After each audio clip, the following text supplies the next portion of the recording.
Assalamu alaikum viewers and welcome back to my channel Study Law with Bushra.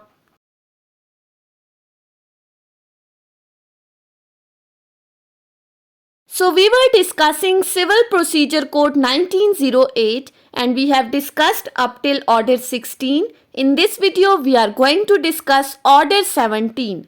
But before starting the discussion, I request you all to please subscribe to my channel and don't forget to press the bell icon for latest updates. Do share this video with your friends and don't forget to comment your feedback. So let's move towards the discussion. Order 17 of CPC deals with the topic of adjournments. अब ये एडजर्मेंट्स क्या है ये हम इस order में discuss करेंगे. Basically इस ऑर्डर में हमारे पास कुछ 5 से 6 रूल्स हैं. बहुत ही सिंपल सा ऑर्डर है. सो हम स्टार्ट करते हैं अपने रूल 1 से. रूल 1 डील करता है कोर्ट में grant the time and adjourn the hearing. अब रूल 1 में कहा गया है कि कोर्ट पार्टीज को टाइम ग्रांट करके हियरिंग को एडजर्न कर सकती है. The court may if sufficient cause is shown at any stage of the suit grant the time to the parties or any one of them and may from time to time adjourn the hearing of the suit. Rule 1 सब rule 1 में कहा है कि अगर तो किसी भी stage of the suit पे पार्टीज कोर्ट को अप्लाई करती हैं, आया वो प्लेंटिफ है या डिफेंडेंट है, वो कोर्ट में कोई एप्लीकेशन फाइल करती हैं कि इस डेट ऑफ हियरिंग को एडजर्न करके कोई नई डेट फिक्स कर दी जाए और वो अपनी एप्लीकेशन के अंदर सफिशिएंट रीजंस कोर्ट को प्रोवाइड कर रही हैं. सो अगर इन सफिशिएंट रीजंस को देखते हुए कोर्ट सेटिस्फाई हो जाती है तो फिर वो उस हियरिंग को एडजर्न करके कोई नई डेट फिक्स करके पार्टीज को टाइम ग्रांट कर सकती है. अब मोस्टली केसेस में यही होता है, हियरिंग की एडजर्नमेंट हो जाती है, कभी जजेस एब्सेंट होते हैं, कभी स्ट्राइक हो जाती है या कभी कोई एडवोकेट्स नहीं होते, कभी प्लेंटिव साइड से कभी डिफेंडेंट साइड से. तो इसी तरह केसेस चलते रहते हैं, एडजर्नमेंट्स होती रहती हैं. सब रूल 2 बात करता है कॉस्ट ऑफ एडजर्नमेंट की. In every case the court shall fix a day for further hearing of the suit and may make such order as it thinks fit with respect to the cost occasioned by the adjournment. अब ऐसे तमाम cases जिनमें court को application दी जाती है तो court hearing को adjourn करके कोई न्यू डेट फिक्स कर देती है और अगर वो चाहे तो इन पार्टीज के ऊपर जिसने एप्लीकेशन दी है, जिसने कोर्ट को अप्लाई किया है एडजर्नमेंट के लिए, उनके ऊपर कोई भी कॉस्ट भी डाल सकती है जो भी उसको मुनासिब लगता है. अब इसी के साथ एक प्रोवाइजो है, provided that when the hearing of the evidence has once begun, the hearing of the suit shall be continued from day to day until all the witnesses in attendance have been examined, unless the court find the adjournment of the hearing beyond the following day to be necessary for the reasons to be recorded. Proviso में कहा गया है कि अगर तो जो suit है वो एविडेंस की स्टेज पर है और एविडेंस एक बार स्टार्ट हो चुकी है, विटनेसेस एग्जामिन होने शुरू हो गए हैं, तो फिर जो सूट की हियरिंग होगी उसको डे टू डे पर फिक्स कर दिया जाएगा. यानी कि अब एक दिन एक विटनेस आया, दूसरे दिन दूसरे 2 विटनेसेस, 3-4 जितने भी विटनेसेस हैं उनको डे टू डे एग्जामिन किया जाएगा जब तक के जो तमाम विटनेसेस हैं जिनको लिस्ट ऑफ विटनेसेस में शामिल किया गया है, जब तक वो एग्जामिन नहीं हो जाते तब तक कोर्ट एडजर्नमेंट नहीं कर सकती. लेकिन अगर वो चाहे कि एडजर्नमेंट ज़रूरी है तो फिर वो रीजंस रिकॉर्ड करते हुए एडजर्नमेंट का ऑर्डर पास कर सकती है. उसके बाद आ जाते हैं रूल 2 के ऊपर. रूल 2 बात करता है procedure if parties fail to appear on the day fixed. अब रूल 2 में बात की गई है कि अगर पार्टीज ने एडजर्नमेंट के लिए अप्लाई किया, कोर्ट ने हियरिंग को एडजर्न करके नई डेट फिक्स कर दी, अब उस नई डेट के ऊपर अगर पार्टी अपीयर नहीं हो रही तो फिर क्या प्रोसीजर अडॉप्ट किया जाएगा. Where on any day to which the hearing of the suit is adjourn the parties or any one of them fail to appear, the court में proceed to dispose of the suit in one of the modes directed in that behalf by order 9 or may make such order as it thinks fit. Rule 2 कहता है कि जब कोई ऐसी date जिस पर hearing of the suit को adjourn किया गया था और उस न्यू डेट के ऊपर पार्टीज अपीयर नहीं हुई, तो कोर्ट क्या प्रोसीजर अडॉप्ट करेगी? वो प्रोसीजर जो ऑर्डर 9 में डिस्कस किया गया है। अब ऑर्डर 9 क्या है? Appearance of the parties and consequences of non appearance. उस ऑर्डर का लिंक मैंने यहाँ पर भी ऐड कर दिया है और डिस्क्रिप्शन में भी डाल दूंगी। वहां पर हमने पढ़ा था कि अगर प्लेंटिफ अपीयर नहीं होता तो कोर्ट स्ट्रेट अवे सूट को डिसमिस कर देती है। अगर डिफेंडेंट अपीयर नहीं होता तो उसके खिलाफ एक्स पार्टी प्रोसीडिंग स्टार्ट कर दी जाती हैं।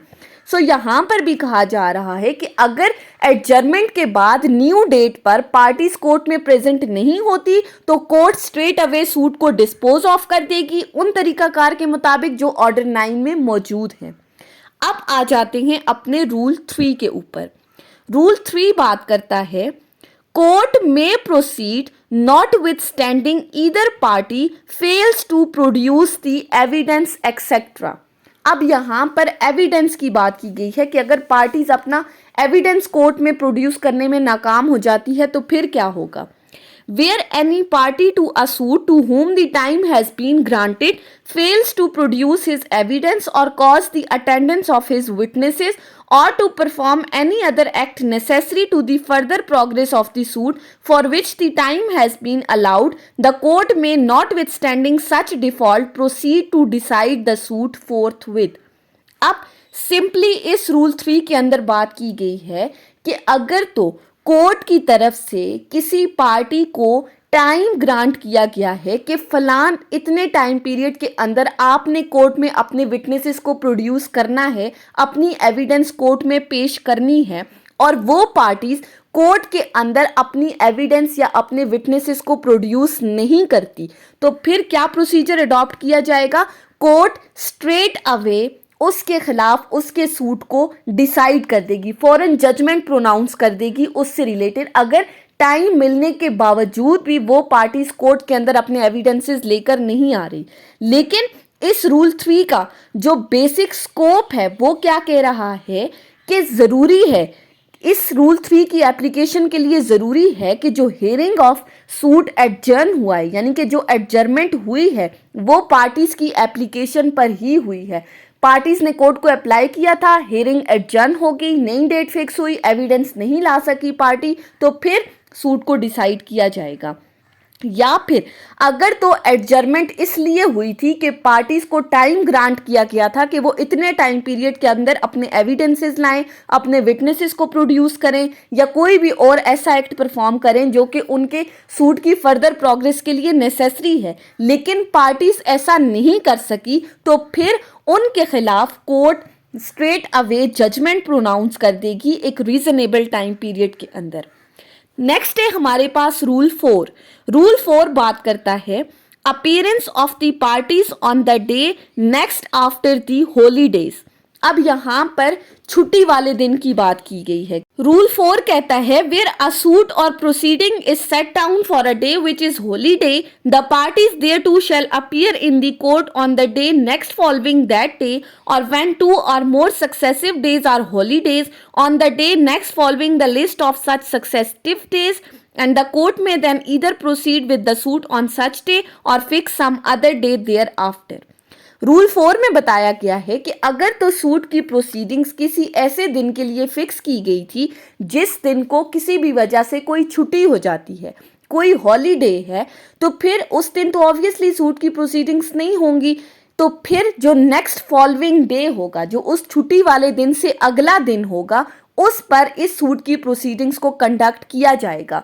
या अगर एक दिन से ज़्यादा की छुट्टियां हैं, 2 या 2 से ज़्यादा दिन हैं, तो फिर इन छुट्टियों के बाद वाला जो अगला दिन होगा उस दिन के ऊपर इस सूट की प्रोसीडिंग्स को कंडक्ट किया जाएगा।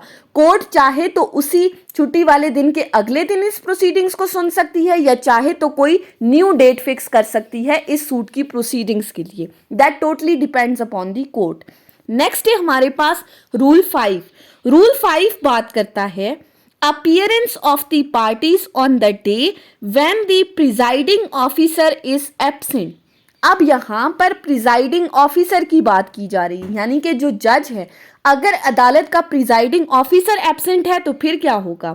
when on the day the presiding officer of the court is absent by reason of the illness or any other cause, the parties to the suit or proceedings set down for that day shall appear in the courthouse on that day, and the ministerial officer of the court authorized in that behalf shall hand over to the parties the slip of the paper specifying the other day fixed for the proceeding of the suit signed by him. Rule 5 कहता है कि अगर जिस date पर suit की proceedings को fix किया गया था उस दिन अगर जज किसी भी वजह से एब्सेंट है, चाहे वो बीमारी की वजह से या कोई भी और रीज़न है कि वो कोर्ट में नहीं आ सका, तो जितनी भी पार्टीज टू द सूट हैं जिनके लिए उस दिन उनके सूट की डेट को फिक्स किया गया था वो कोर्ट के अंदर आएंगी और जो ministerial officer of the court है यानी कि जो हमारे रीडर्स वगैरह हैं वो इन पार्टीज को एक पर्चा पेशी देंगे जिसके ऊपर वो उनको नई डेट जो कि इस सूट की प्रोसीडिंग्स के लिए फिक्स की गई है वो लिख कर देंगे और उसके नीचे अपना साइन होगा। सिंपली जज एब्सेंट है, उस दिन प्रोसीडिंग्स कंडक्ट नहीं हो सकी, एक न्यू डेट फिक्स की जाएगी और रीडर की तरफ से उनको एक पेपर पे उस डेट को लिखकर नीचे साइन करके दे दिया जाएगा कि इस दिन आपकी सूट की प्रोसीडिंग्स को कंडक्ट किया जाएगा। सो ये थी हमारी आज की डिस्कशन ऑर्डर 17 के ऊपर। हमने रूल 1 से लेकर रूल 5 तक डिटेल में डिस्कस किया है। सो आई होप कि आपको ये लेक्चर समझ में आया होगा अगर आपने इस वीडियो को अटेंटिवली सुना है तो। अगर आपको ये वीडियो अच्छी लगी है तो इस वीडियो को लाइक करें, कमेंट करें और चैनल को ज़रूर सब्सक्राइब करें। Thank you so much for watching this video. Till then, अल्लाह हाफिज़।